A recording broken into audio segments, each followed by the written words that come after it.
Assalomu alaykum, mening yurtim markaziy studiyasida yana birgamiz. O'zimizga ravo ko'rgan yaxshiliklarni sizga ham ilinamiz.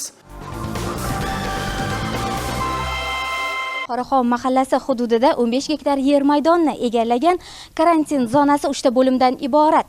Shifoxona, konteynerlar, ya'ni maxsus jihozlangan mana bu kabi konteynerlar hamda oshxona. Qurilish jarayonlariga necha kishi jalb etildi?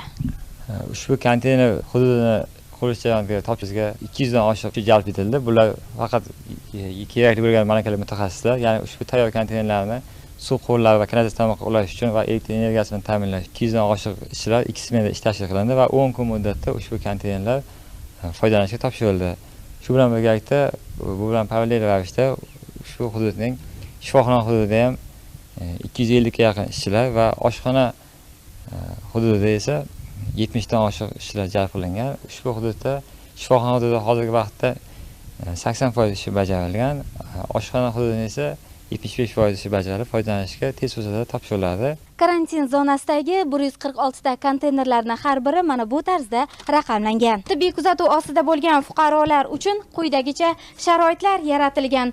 Ushbu manzildagi, ya'ni karantin zonasidagi 34 ta xona 4 kishilik hamda 114 ta xona esa 8 kishilik. Tibbiy kuzatuv ostida bo'lgan fuqarolar orasidan koronavirus infeksiyasi aniqlansa, ventilatsiya, tibbiy kislorod yetkazib berish va boshqa qulayliklar bilan ta'minlangan shu hududdagi gospitalga o'tkazilib, davolash muolajalari olib boriladi. Ushbu konteyner hududida foydalanishga topshirishdan maqsadimiz hech kim kasal bo'lmasin. Hech kim bu ushbu hududdan shifoxona hududiga emas, balki oilasi davrasiga qaytish nasib qilsin. Sportini larzaga keltirdi koronavirus. Stadionlarni koronavirus bilan kasallanganlar egalladi deyish mumkin. Chunki shifoxonalarda o'rinlar yetishmasligi sababidan stadionlarga o'rindiqlar olib kelindi va bemorlar ana shu joyga joylandi. Xayriyatki O'zbekistonda vaziyat u darajada emas, ammo shu sharoitga borib qolmaslik odamlarning o'zlariga bog'liq va maxsus komissiya qarori bilan alomatsiz kechayotgan koronavirusga chalingan bemorlar uylarida davolanishi mumkin deyildi. Ularning savollariga javob berish uchun esa 1003 qisqa raqam ishga tushganini eslatib o'tmoqchimiz. Bundan tashqari O'zbekiston hukumati 72 milliard so'm evaziga tibbiy buyum va uskunalar sotib oldi. Byudjet mablag'lari hisobidan 72 milliard so'mdan ziyodga tibbiy buyum va uskunalar sotib olinganligi haqida aniq batafsil ma'lumot berilgan. Demak, davlat byudjetidan 500 ta sun'iy nafas oldirish uchun apparatlar, 60 ta ultra tovushli tekshiruv apparatlari, 10 ta polimeraza zanjir reaksiya apparati, 60 ta defibrillatorlar, 90 ta kardiomonitorlar, undan tashqari 500 ta yana eng kerakli uskunalar xarid qilingani haqida gap ketgan. Nomi biroz uzunroq ekan, o'qish uchun ancha vaqt kerak bo'ladi va dasturimizni davom ettirmoqchimiz. Ishonamizki, olingan uskunalar o'z vaqtida sarflanadi. Assalomu alaykum. Fuqaro murojaat botiga har kuni juda ham ko'plab murojaatlar kelyapti. Bu galgisi Toshkent viloyati Bekobod tumani Navbahor qishlog'idan yetib kelgan va ushbu murojaatda videoda serqatnov ta'mirtalab yo'l haqida gap ketgan.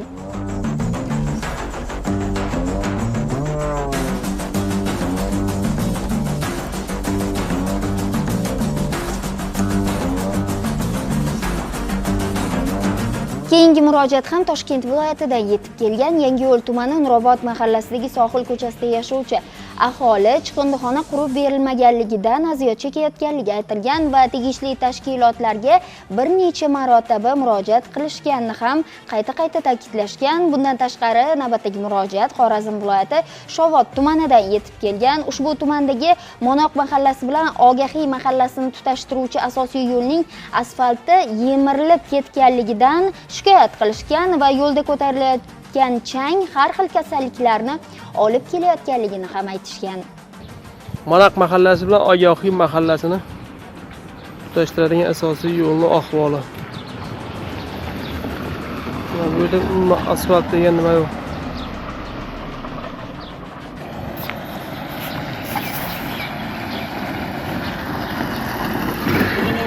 Bizda suv bir haftada bir keladi deya boshlangan navbatdagi murojaat Andijon viloyati Xirabek qishlog'i Otchapar mahallasidan yetib kelgan va ushbu murojaatda har 10 kunda bir marta ushbu manzilga suv kelishi aytilgan. Sizda ham vakolatimiz doirasidagi murojaatlar bo'lsa, Telegram Messenger'dagi fuqaro murojaat botiga yo'llashingiz mumkin. Menda hozircha shular, e'tiboringiz uchun rahmat.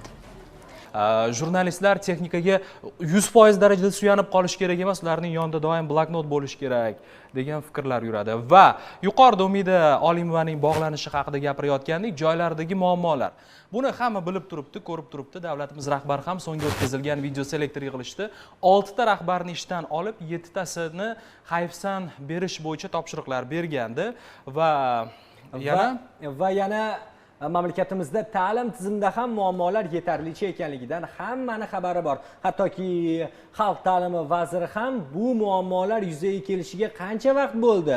Uni bartaraf etish uchun shuncha vaqt so'ramaymiz, ammo maksimal darajada harakat qilyapmiz dedi va xalq ta'limi vaziri qaysidir darajada harakat qilyapti tizimni yaxshilash uchun. Va lekin u bugun o'qituvchilarni ota-onalardan himoya qilyapti.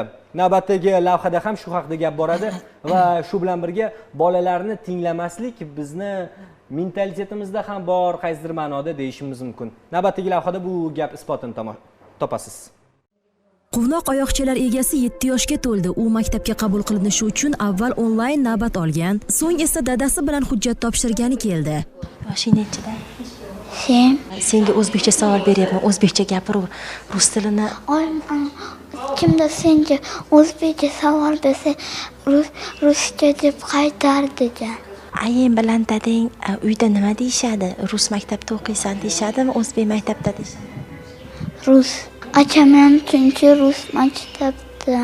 O'zingga qaysi biri yoqadi? To'g'risini aytaver. Bilmayman. O'zbek ham yoqadi, rus ham yoqadi.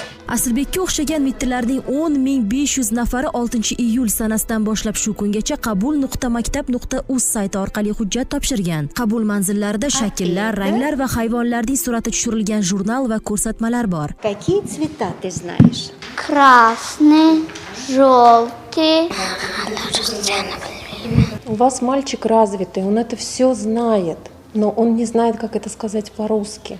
Endi o'g'limiz hali rus tilida ko'p narsalarni bilmagani uchun hozircha o'zbek maktabiga berishni taklif qilishdi. U yoqda ota-onalar bolam desa, bu yoqda vazir maktab qabulini cheklamaymiz, ammo muammo faqatgina shu emasda deya kuyinyapti. Bolani qiynamanglar-da, o'ziga uyda gaplashadigan tilli maktabga beraylik. Bu bo'yicha juda ko'p rus tili maktablardagi rus o'qituvchilardan men ko'p shikoyatlar eshitganman. Iltimos deydi, bizani ota-onalardan himoya qilib qoling deydi, chunki deydi ota-onasi deydi ruscha bilmaydi deydi. Bolasini majburlab deydi, kimlargadir telefon qildirtirib deydi, bizani sinfga chiqishga harakat qiladi deydi. U bolaga tushuntiraman deb, qolgan boshqa bolalar ham qolib ketadi-da. Тот ребенок, который мог бы учиться в узбекском классе, быть лидером, быть отличником, он может стать троечником в русскоязычном классе, и при этом он будет очень зажатым, tixim и будет бояться высказывать свое мнение. Bola ertaga bir marta gap eshitsa, ustozidan 2 marta gap eshitsa, o'zi ustoz bergan vazifalarni bajara olmasa, u tabiiyki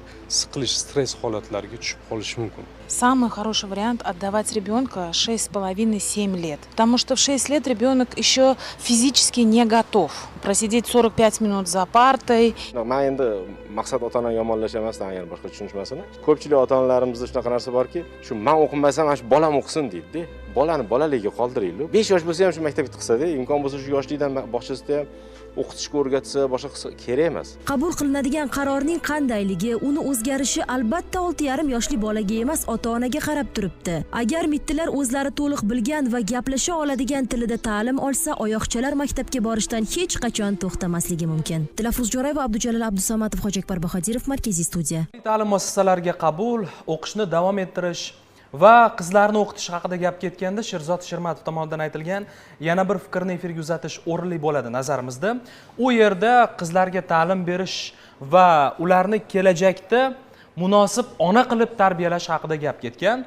Adashmasam, hozir ana shu intervyuni efirga uzatish imkoniyati bizda bor. Xalq ta'limi vaziri eski shaharliklarni ham tilga olgan. Diqqat bilan eshiting. Islomda hech qayerda o'qimagan degan gap yo'q-da. Maktabga kirdi, 3 ta eng a'lochi qizi, 3 sinfda eng a'lochisi 3 ta qiz ekan. Nimaga bular institutga topshirmadi hujjatni? bilan ota-onasi uzatib yubordi. Maktab tugatish bilan uzatib yubordi. Ya'ni borgan sari qizlarimizni o'qib nima qilasan, uzatib yuboradi. Ya'ni keyingisi bor. O'zidan eshit shahar endi. Sovchilikka borganda ham qiz kontraktda o'qirkanmi degan savol chiqisha boshlaydi, keyin u masalasi chiqib qoladi. Kontrakt hali bu bola to'lab beradimi deydi, keyin sekin sovchilar chiqib. Ya'ni juda ko'p mana shunaqa masalalar bor. Endi bu masalalarni baribir yetkazishimiz kerak. Mana shuning uchun mana Azon o'zi auditoriyasi, sizlarning auditoriya orqali aytganimki, bu yil ham mana qabul jarayoni. Haligi siklda uyda ota-onasi qancha yaxshi bola bilan shug'ullansa, shuncha bolasi yaxshi muvaffaqiyatga erishadi.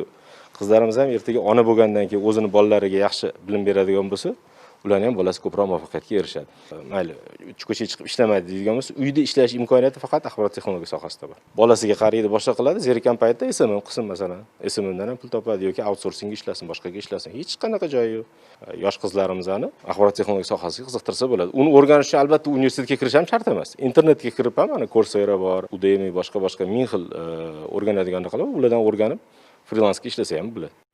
Agar hammaga vaqtida ta'lim beriladigan bo'lsa, ro'zg'or but qilib qo'yiladigan bo'lsa, ertaga birovlarni aldab, ayniqsa bemorlar cho'ntagiga qo'l soladiganlar chiqmasligini hamma yaxshi biladi.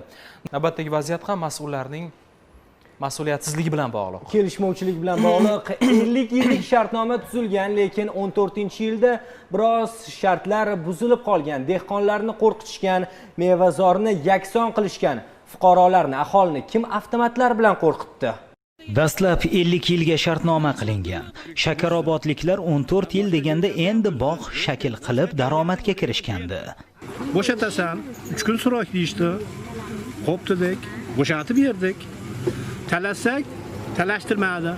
Olib boramiz daqa. Olib borganimiz erkaklar qochdik. Olib borganda borgan odam nimaga qochdinglar? Ha, endi anaqa tortgandan keyin nima joningiz kerakmi? Qayerga tortdi? Ha, anaqa ichkariga olib kiramiz endi. Qamoqqa. Mo'ynagani olib borgan, o'lib ketdi u. Avtomatlar bilan kelgan. Mana hozir bolalarim issiz, erta bitta yurtni qiynalib hammasi. Uylash kerak, joy qilish kerak. Hozir bitta odam 10 gektarda 1 gektar 2 gektar foydalanyapti. Xalqni 20 sotigini olib qo'ydi. 20 jinda joyini olib qo'ydi xalqni. Mana shu bog'da orqasidan tirikchilik qilib turdik. Mana 5 yildan beri sekin cho'kib boryapmiz.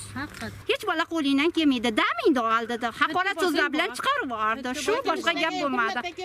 Bu bog'bonlarning nomida qolgan yerlardan daraxtlar ko'chirilgan, ayollar ham ishsiz qolgan, imkoniyati cheklanganlar ham ro'zg'or tebratayotgandi shu choqqacha. Mana shu ishsizlarni ish bilan ta'minlashni shu yerlarni qaytarib berilsa, biz davlatimizga barcha hissamizni qo'shib, mana obodonlashtirib, mana shu o'riklarni yetkazirsak, davlatga, xalqimizga, hammaga foydali ish qilamiz degan umiddamiz. Yerlar qaytib berilishi va tekislangan yerlarda yana qayta bog' yaratilishini hatto tuman hokimligiga qarashli mahallaning rasmiy vakillari ham istashsa, unda yechim uchun savolimizga kimdan javob olamiz? Boshqa joylarda ham buzdi, lekin boshqa joylarda o'rigini berdi. Hamma joyda berdi, lekin bizni nimamizni brigadamizga bermadi. Mana shuni kimdir nima qilib turibdi-da, tayziq o'tkazib turibdi, bermaslikka. Xalqimiz shu 10 ta o'rikdan bolasini uylash kerak, o'g'lini uylash kerak, uy-joy qilib berish kerak. Ham buni biror joyda korxona bo'lmasa ishlagani, mana shu yigitlar hammasi ishsiz. Biror joyda ishlaysa ish yo'q. Qo'lida bog' hujjatlari bor-u, ammo bog'ning o'zi yo'q, aholi oldiga mas'ullarni chorlaymiz. Tez orada rasmiy biror bir javob aytishsa, aholi shuni kutyapti. Chunki biror bir vakil aholiga ham va biz borganda bizga ham javob bermagani uchun ekranlar orqali murojaat etyapmiz. Qonuniy va tartibli holatni asos bo'lsa anglating aholiga. Vohidjon G'aniyev, Inomjon Usmonov, Markaziy studiya uchun O'zbekiston tumanidan. Nimaga dedi? Sen pora berdingmi? Nima ko'chatni olmayapsan dedi menga. Men mevasini avval edim, gulasini uvaldim. Men bitta muncha ko'chatcha ekkanman dedim. Desam, senga 1 gektar beraman deb aldadi meni. Jurnalistika nima uchun kerak? Hukumat vakillariga ularning majburiyatlarini eslatib qo'yish, aholiga esa to'g'ri yo'lni ko'rsatish uchun. Biz ishonchingizni oqlash uchun doim harakatdamiz. Atrofda gaplar ham ko'p, gapchilar ham ko'p, lekin ularning hammasiga ham quloq osaverish kerak emas. Biz butun ijodkorlar jamoasi bugun texnik muammolar kuzatilgani uchun sizdan uzr so'raymiz. Bizdan so'ng go'zal va xavfli xorij kinosi premyerasini tomosha qilishingiz mumkin. Qadringiz va qaddingiz baland bo'lsin har doim. O'zingizni ehtiyot qiling. Rahmat, hammaga sog' bo'linglar.